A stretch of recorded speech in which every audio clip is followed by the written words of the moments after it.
next question to Sadhguru.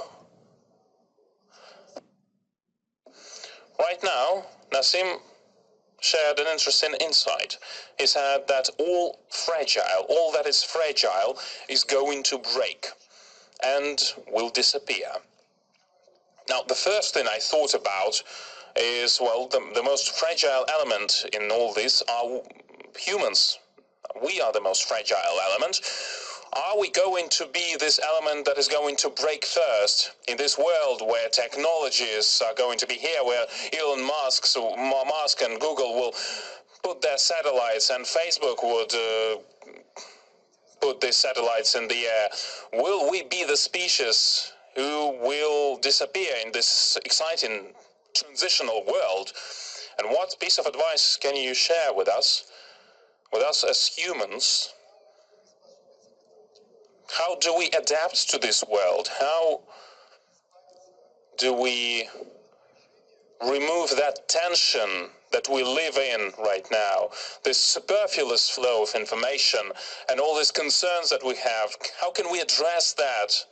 How can we adapt to that? How can we address anxiety? Because anxiety and depression is the world's most popular disease, because now doctors say that it is much more pervasive than cancer and other diseases. What are we to do? Hello. Good afternoon, everybody.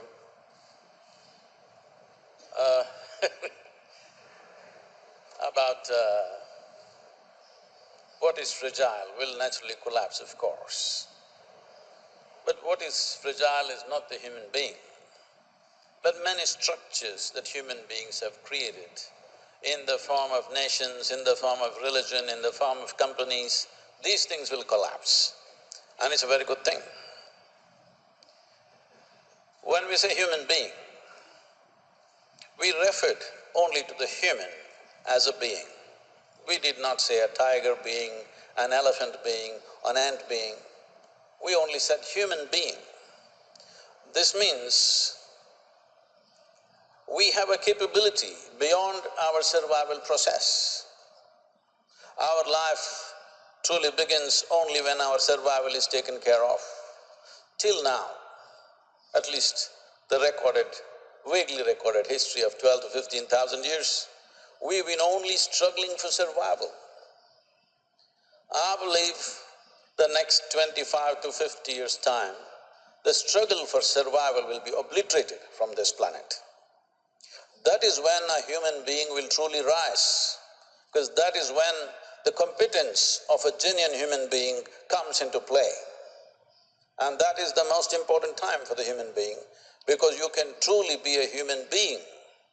There was a time you would dominate the situation around you if you had the biggest muscles, because physical force was everything.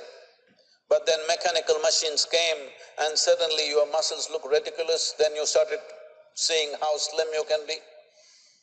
Today, how big a brain you have, how much computing power you have within your head seems to be the dominating factor. This will be meaningless in the next probably, you should tell me, maybe I'm thinking 15 years' time. My timelines may not be right, you guys are the experts. But anything that you can do by collecting data, processing and expressing in different ways will be meaningless.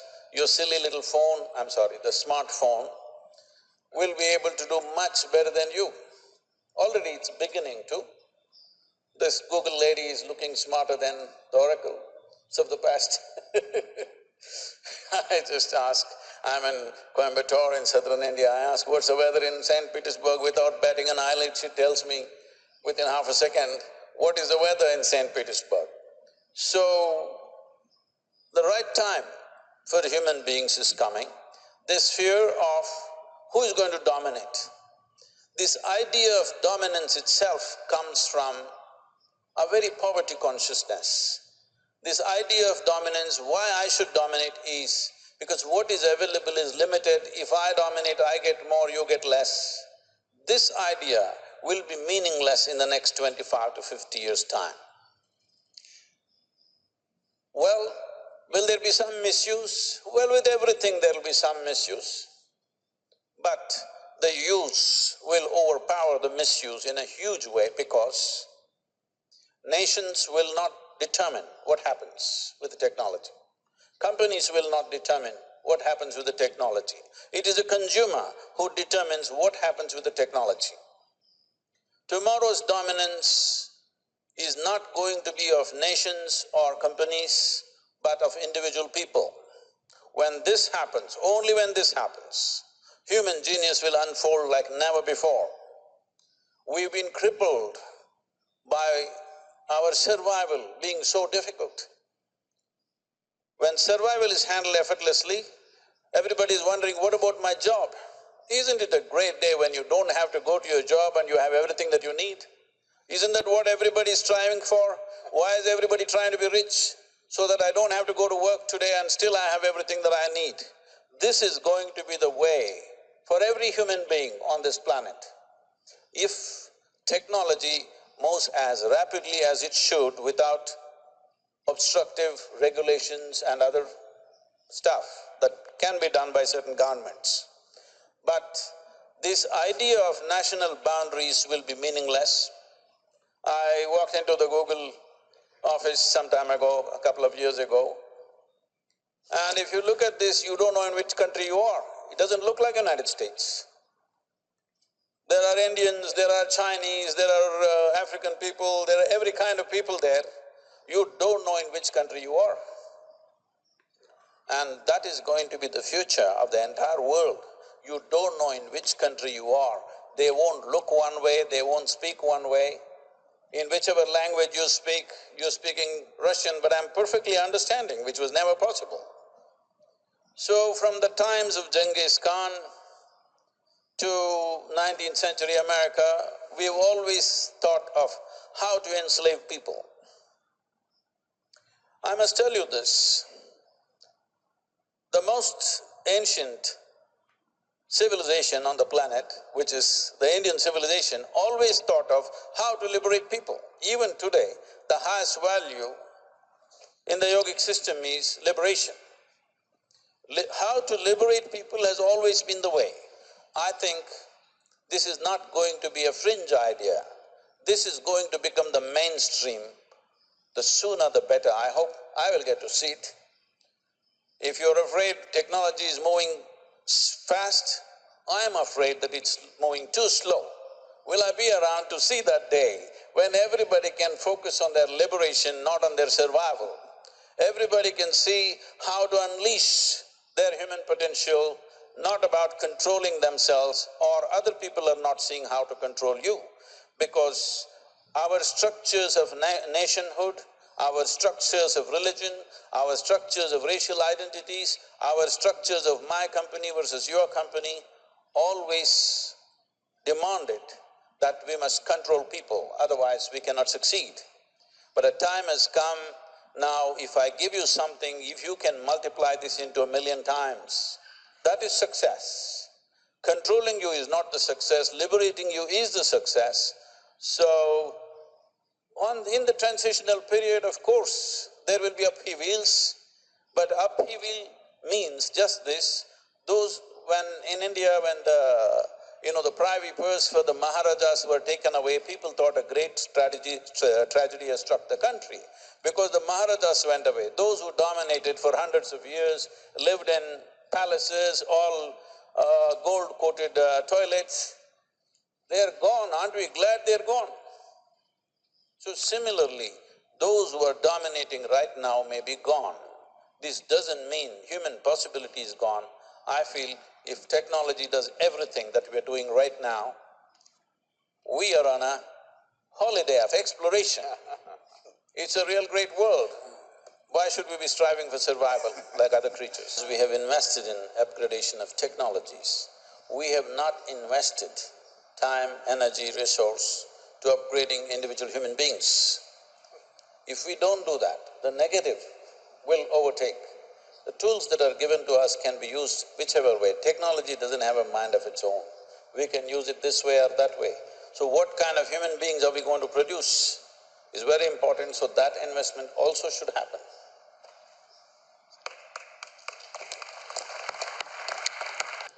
Our question is this: you speak about the most important thing, the change of the human state of a human condition of people. You're saying that we need to change spiritually as we grow technologically. If we fail in that, that will essentially become the slaves of our technologies. Am I correct in saying that?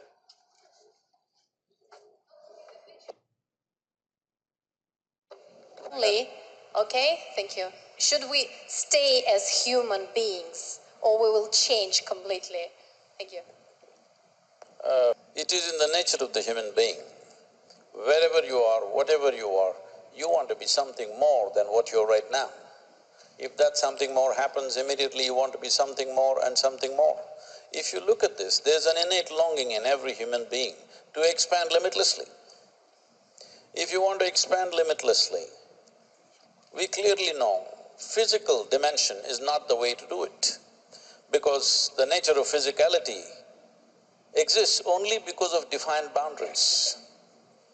So the moment you realize that more is not going to fulfill you, all is what you want.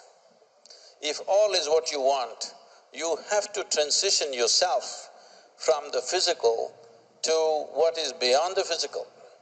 When I say this, right now we're sitting here, everything physical about us is accumulated from outside, the food that we've eaten. But there's an intelligence inside of this.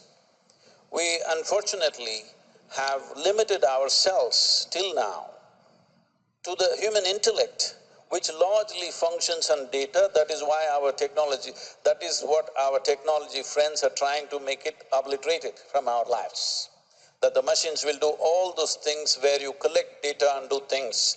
Till now we've been only intellectual, but there is an intelligence within us which is capable of transforming a piece of bread into a human being. So this dimension of intelligence is what when human beings, individual human beings access, suddenly they look like extraordinary beings. When all data processing is handled by machines, this is where humanity will move. It's very important that we actively invest in this. In terms of time, energy, resource, we invest that individual human beings blossom into a possibility beyond memory. Right now, everything we're doing is memory-based. Our education, our spirituality, our religion, our everything is memory-based. We have to move from that because everybody has their own ideas about creation and their God and works. But essentially, because you don't have an explanation for how all this happened, you've come to some term of your own. But if you pay attention to a piece of creation, all you will see is it's a phenomenal sense of intelligence. But nobody ever said God is intelligence. People said God is love because they're desperate in their life. They did not find anybody to love, so they're looking upward. But a time will come now that we will recognize intelligence beyond data, intelligence beyond memory becomes the prime of the future human existence.